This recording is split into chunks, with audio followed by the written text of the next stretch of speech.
Como cuando te dicen que 18 meses no se puede hacer nada.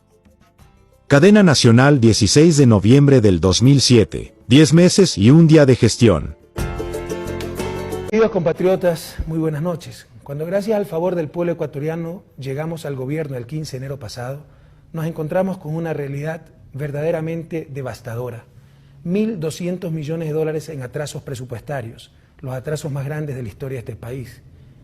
Un país destrozado, con escuelas derrumbándose, con hospitales que no merecían el nombre de tales, sin vialidad, una agricultura abandonada y al mismo tiempo cerca de 2.000 millones de dólares fideicomisados en diferentes fondos cuyo objetivo final es particularmente atender, garantizar el pago de la deuda externa.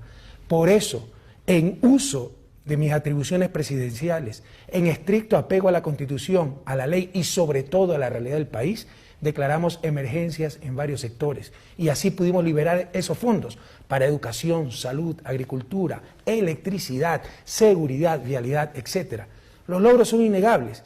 En estos 10 meses, pese a la situación, insisto, en que encontramos el país, por primera vez en la historia se pudo entregar libros gratuitos a todos los niños de 10 años de educación básica, se han reconstruido hospitales, se los está equipando, se contrataron cerca de 4.000 profesionales en la salud, se duplicaron y hasta triplicaron los horarios de consulta externa en los subcentros, hospitales, etc.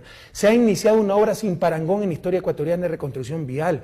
Ahí está el puente Bahía-San Vicente, el puente Esmeralda-Tachina, una serie de carreteros, etc. Se atendió al sector agrícola con Muria Barata y muchas cosas más. Pero para sorpresa del país entero, como un insulto a la conciencia y dignidad del pueblo ecuatoriano, un Congreso desesperado que cual moribundo desahuciado quiere llevarse al país con él, deroga estas emergencias. Pareciera ser que prefieren el pago de deuda antes que la educación y salud de nuestros niños. Dicen que no hay conmoción interna, por supuesto. Para esta gente, la única conmoción que existe es que no podamos pagar deuda.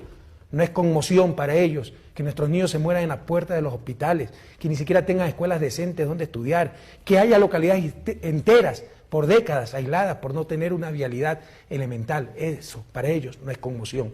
Dicen que no hay transparencia, revisen lo que quieran, pero no paren la acción de un gobierno que está tan solo buscando el bien común, el progreso de todos y de todas.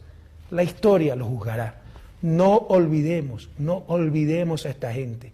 Quien presentó esa moción es nada más y nada menos que un diputado Diego Ordóñez de Unión Demócrata Cristiana, la democracia popular, alter ego de Osvaldo Hurtado y Yamil Maguad, los mismos del congelamiento bancario, que no sacaron un solo asambleísta en las elecciones pasadas, pero miren, sin vergüenza.